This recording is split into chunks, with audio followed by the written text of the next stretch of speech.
ನೋಡಿ, ಈ ಒಂದು ರೀತಿಯಾಗಿ ನೀವು ಹೇಗೆ ಹೇಳಬೇಕು ಅಂತಂದರೆ, ದುಶ್ಮನ್ ಕಹಾ ಪೆ ಹೈ ಅಂತಂದರೆ ಬಗಲ್ ಮೇ ಹೈ ಅಂತ ಹೇಳ್ತಾರಲ್ಲ, ಅಂದರೆ ಶತ್ರು ಎಲ್ಲಿದ್ದಾನೆ ಅಂತಂದರೆ ಪಕ್ಕದಲ್ಲಿ ಇದ್ದಾನೆ ಅಂತಾರಲ್ಲ, ತುಂಬ ಅನ್ವಯಿಸುವಂಥದ್ದು ಮುಖ್ಯಮಂತ್ರಿ ಮತ್ತು ಉಪಮುಖ್ಯಮಂತ್ರಿ. ಇಲ್ಲಿ ಶತ್ರು ರೀತಿಯಲ್ಲಿ ನೋಡೋದಲ್ಲ. ನೋಡಿ, ಅವ್ರ ಕಾಲನ್ನು ಇವ್ರು ಎಳೆಯೋದು, ಇವ್ರ ಕಾಲನ್ನು ಅವ್ರು ಎಳೆಯೋದು, ನನ್ನ ಆ ಕುರ್ಚಿ ಬೇಕು ಅಂತಂದಾಗ ಜೊತೆಗೇ ಇರ್ತಾರೆ. ಕುರ್ಚಿ ಬೇಕು ಅನ್ನೋದಕ್ಕೋಸ್ಕರ ಹೊಸ ಹೊಸ ಆಟಗಳನ್ನು ಆಡೋದು. ಚದುರಂಗದಾಟದಲ್ಲಿ ಹಾಗೆ ಎದುರುಗಡೆನೇ ಎದುರಾಳಿ ಇದ್ದರೂ ಕೂಡ ನೀನು ಪಾನ್ ಮೂವ್ ಮಾಡ್ತಾ ಇರೋದು ಕೂಡ ಎದುರಾಳಿ ಗೊತ್ತಿರುತ್ತೆ, ಆದರೂ ಕೂಡ ನೀನು ಪಾನ್ ಮೂವ್ ಮಾಡ್ತೀಯ. ಹಾಗೆ ಇದು ಸೇಮ್, ಎಲ್ಲೋ ಕದ್ದು ಮುಚ್ಚಿ ಪಾನ್ ಮೂವ್ ಮಾಡೋದಲ್ಲ, ನೇರವಾಗಿಯೇ ಅದೇ ರೀತಿಯಾಗಿಯೇ ಈಗಲೂ ಕೂಡ ಪಾನನ್ನು ಮೂವ್ ಮಾಡ್ತಾ ಇದ್ದಾರೆ. ಹೇಗೆ? ಈ ಬಣದಲ್ಲಿರುವಂಥವರು ಮೊದಲು ಆವೇಶಗಳನ್ನು ತೋರಿಸೋದು, ಈ ಬಣದಲ್ಲಿರುವಂಥವರು ಮೊದಲು ಆವೇಶವನ್ನು ತೋರಿಸೋದು. ಆಹಾ, ಏನು ಮಾತುಗಳ ರೀ!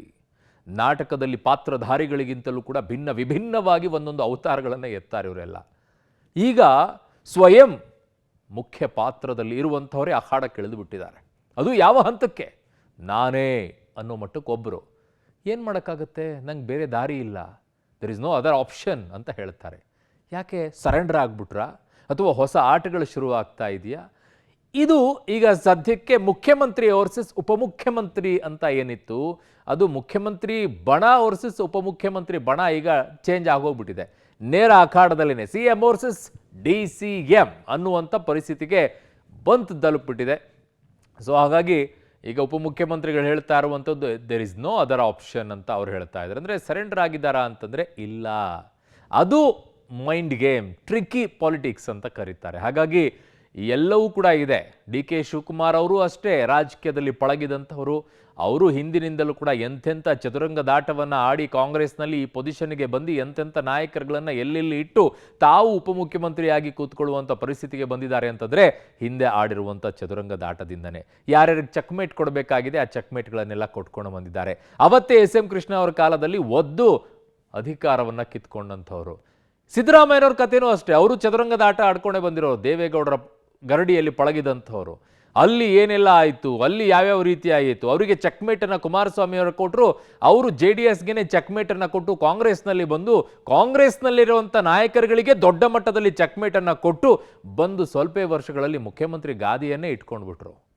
ಪಾಪ ಅಲ್ಲಿ ಪಕ್ಷಕ್ಕೋಸ್ಕರ ಹಗಲಿರುಳು ದುಡ್ದಂತಹ ನಾಯಕರೆಲ್ಲ ಆಯಿತು ಆಯಿತು ಅಂದ್ಕೊಂಡೇ ಹೋಗ್ತಾ ಇದ್ದಾರೆ. ಪಾಪ ಕನಸುಗಳನ್ನು 106 ಕಟ್ಕೊಂಡಿದ್ರು.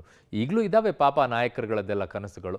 ಬಟ್ ಅದನ್ನೆಲ್ಲ ಸಿದ್ದರಾಮಯ್ಯರಿಟ್ಟರು. ಹಾಗಾಗಿನೇ ಇಬ್ಬರು ಚದುರಂಗದಾಟದಲ್ಲಿ ತುಂಬ ಅದ್ಭುತವಾಗಿ ಪರಿಣತೆಯನ್ನು ಹೊಂದಿದಂಥವರು. ಸೊ ಈಗ ಚೆಕ್ಮೇಟನ್ನು ಕೊಡಕ್ಕೆ ಶುರು ಮಾಡಿದ್ದಾರೆ. ಹೇಗೆ? ಸ್ಟೋರಿ ನೋಡಿ. 5 ವರ್ಷವೂ ನಾನೇ ಮುಖ್ಯಮಂತ್ರಿ, DK ಬಣಕ್ಕೆ ಟಕ್ಕರ್ ಕೊಟ್ರ CM. ಸೆಪ್ಟೆಂಬರ್ನಲ್ಲಿ ಕ್ರಾಂತಿಯೋ ಸಂಘರ್ಷವೋ? ಹೌದು, ಇದು ಮುಖ್ಯಮಂತ್ರಿ ಸಿದ್ದರಾಮಯ್ಯ ಪ್ರಯೋಗಿಸಿರುವ ಬ್ರಹ್ಮಾಸ್ತ್ರ. ರಾಜ್ಯದಲ್ಲಿ ನಾಯಕತ್ವ ಬದಲಾಗಲೇಬೇಕು ಅಂತ DKಶಿ ಟೀಮ್ ಶಾಸಕರ ಬಹಿರಂಗ ಹೇಳಿಕೆಗಳಿಗೆ ಇವತ್ತು CM ಸಿದ್ದರಾಮಯ್ಯ ಟಕ್ಕರ್ ಕೊಟ್ಟಿದ್ದಾರೆ. ಆಪ್ತರ ಮಾತುಗಳಿಗೆ ಸೂಪರ್ ಪವರ್ ಬಂದದ್ದು ಸಿದ್ದರಾಮಯ್ಯ ಹೊಸ ಕುರ್ಚಿ ಪಿಕ್ಚರ್ ಶುರುವಾಗಿದೆ. ಯಾರು? ಹೌದು, ನಾನೇ. ನಿನಗ್ಯಾಕೆ ಅನುಮಾನ ಬಂದಿದೆ? ಅವರು ನಮ್ಮ ಹೈಕಮಾಂಡ್. ನಮ್ಮ ಹೈಕಮಾಂಡ್ ಏನ್ರಿ ಅವರು? ನಾವು ಎಲ್ಲ ಒಟ್ಟಾಗಿದ್ದೀವಿ. ನಮ್ಮ ಸರ್ಕಾರ ಈಗಾಗಲೇ ನಾನು ಮೈಸೂರಿನಲ್ಲಿ ಹೇಳಿದ್ದೀನಿ, 5 ವರ್ಷ ನಾವೇ ಅಧಿಕಾರದಲ್ಲಿ ಇರ್ತೀವಿ. ಕಲ್ಲು ಬಂಡೆ ಥರ ಇರ್ತದೆ ನಮ್ಮ ಸರ್ಕಾರ, ಗಟ್ಟಿಯಾಗಿ. ಅದರಿಂದ ಅವರು ಹಗಲು ಕನಸು ಕಾಣ್ತಾ ಇದ್ದಾರೆ. ಪಾಪ BJPಯವರು ಹಗಲು ಕನಸು ಕಾಣ್ತಾ ಇದ್ದಾರೆ. ಅವರು ಅಧಿಕಾರದಲ್ಲಿದ್ದಾಗ ಏನೂ ಮಾಡಲಿಲ್ಲ. ಏನಾದ್ರು ಮಾಡಿದ್ರ? ಇಂಥದ್ದು ಮಾಡಿದ್ದೀವಿ ಅಂತ ಹೇಳಿ ನೋಡೋಣ. 5 ವರ್ಷ CM ಆಗಿಯೇ ಇರ್ತೀರಾ? ಹೌದು. ಆ ಅನುಮಾನ ಯಾಕೆ? CM ಸಿದ್ದರಾಮಯ್ಯ ಹೀಗೆ ಸುಮ್ಮನೆ ಹೇಳಿದ್ದಲ್ಲ. ಆಪ್ತ ಕೂಟದಿಂದ ಫುಲ್ ಟರ್ಮ್ CM ಕೂಗಿನ ಬೆನ್ನಲ್ಲೇ ಸಿದ್ದರಾಮಯ್ಯ ಕೂಡ ಅಧಿಕೃತ ಮುದ್ರೆ ಒತ್ತಿದ್ದಾರೆ. ಯಾವಾಗ DKಶಿ ಟೀಮ್ನಿಂದ ನೆಕ್ಸ್ಟ್ CM DK ಎಂಬ ಕೂಗು ಕಾವೇರಿ ನಿವಾಸಕ್ಕೆ ಕೇಳಿಸಲು ಶುರುವಾಯಿತು, ಆಗ್ಲೇ CM ಸಿದ್ದರಾಮಯ್ಯ ಅಸಲಿಗೆ ಶುರು ಮಾಡಿದ್ದಾರೆ ಟ್ರಿಕಿ ಗೇಮ್. ಮೊನ್ನೆ ಮೈಸೂರು ಏರ್ಪೋರ್ಟ್ನಲ್ಲಿ DKಶಿ ಕೈ ಎತ್ತಿದ್ರು. ಇವತ್ತು ನಂದಿ ಬೆಟ್ಟದಲ್ಲಿ 5 ವರ್ಷ CM ಎಂಬುದು ಸಿದ್ದರಾಮಯ್ಯ ಮೈಂಡ್ ಗೇಮ್ ಎನ್ನಲಾಗ್ತಿದೆ. ಹಾಗಾದ್ರೆ ಸಿದ್ದರಾಮಯ್ಯ ಮೈಂಡ್ ಗೇಮ್ ಏನು ಅಂತ ನೋಡೋಣ. ಸಿದ್ದರಾಮಯ್ಯ ಮೈಂಡ್ ಗೇಮ್ ಏನು? ಮೊನ್ನೆ ಮೈಸೂರು ಏರ್ಪೋರ್ಟ್ನಲ್ಲಿ DKಶಿ ಕೈ ಎತ್ತಿ ಹೈಕಮಾಂಡ್ಗೆ ಸಂದೇಶ, ನಾವಿಬ್ರು ಚೆನ್ನಾಗಿದ್ದೀವಿ ಎನ್ನುವ ಮೂಲಕ ಭವಿಷ್ಯದ ಚದುರಂಗದಾಟಕ್ಕೆ ಮುನ್ನುಡಿ. ಇವತ್ತು ನಂದಿ ಬೆಟ್ಟದಲ್ಲಿ 5 ವರ್ಷ CM ಮೈಂಡ್ ಗೇಮ್.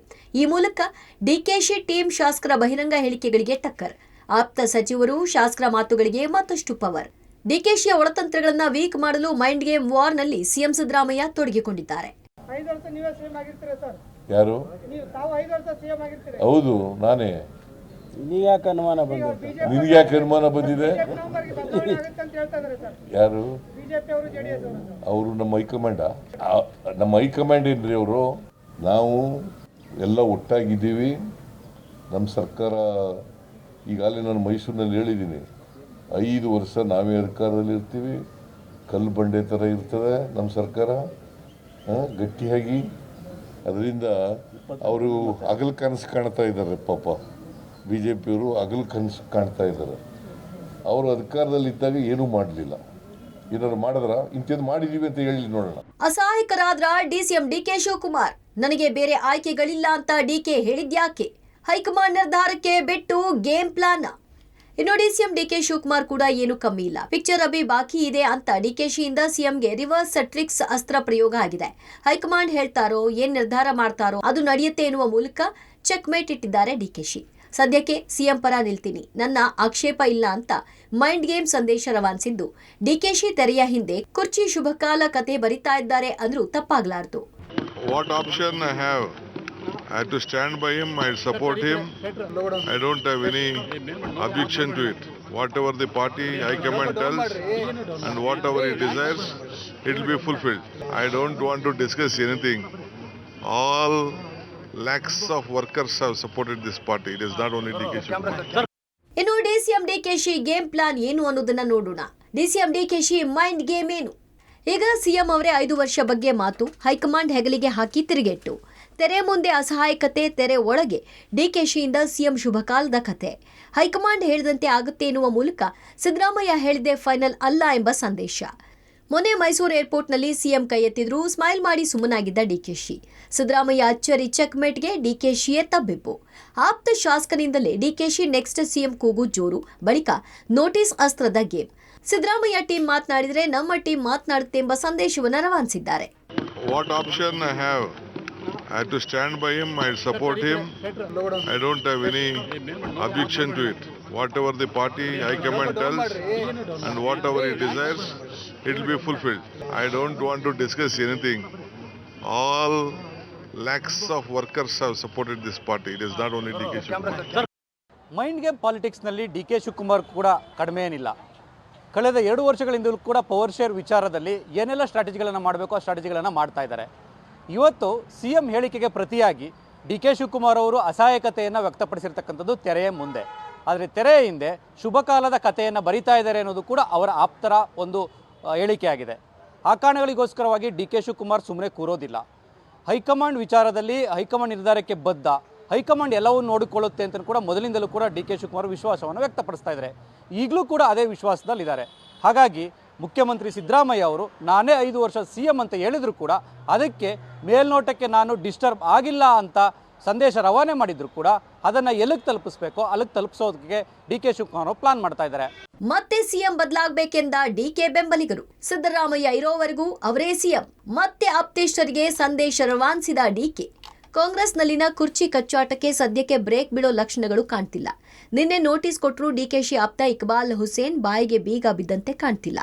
ಸಿದ್ದರಾಮಯ್ಯ 7.5 ವರ್ಷ ಮುಖ್ಯಮಂತ್ರಿಯಾಗಿದ್ದಾರೆ. ರಾಜ್ಯದಲ್ಲಿ ನಾಯಕತ್ವ ಬದಲಾಗಲೇಬೇಕು. ಪಕ್ಷಕ್ಕೆ ಡಿಕೆ ಕಷ್ಟಪಟ್ಟದ್ದು ಈಗ ಸಿಎಂ ಆದ್ರೆ ಮುಂದೆ ಒಳ್ಳೇದಾಗುತ್ತೆ ಅಂದಿದ್ದಾರೆ. ಇನ್ನೊಂದು ಕಡೆ ಸಿದ್ದರಾಮಯ್ಯ ಮುಖ್ಯಮಂತ್ರಿ ಆಗಿದ್ದಾರೆ. ಅವರು ಮುಖ್ಯಮಂತ್ರಿ ಆಗಿರೋವರೆಗೂ ಯಾರು ಮಾತನಾಡಬಾರ್ದು ಅಂತ ಡಿಕೆ ಮತ್ತೊಮ್ಮೆ ಸಂದೇಶ ರವಾನಿಸಿದ್ದಾರೆ.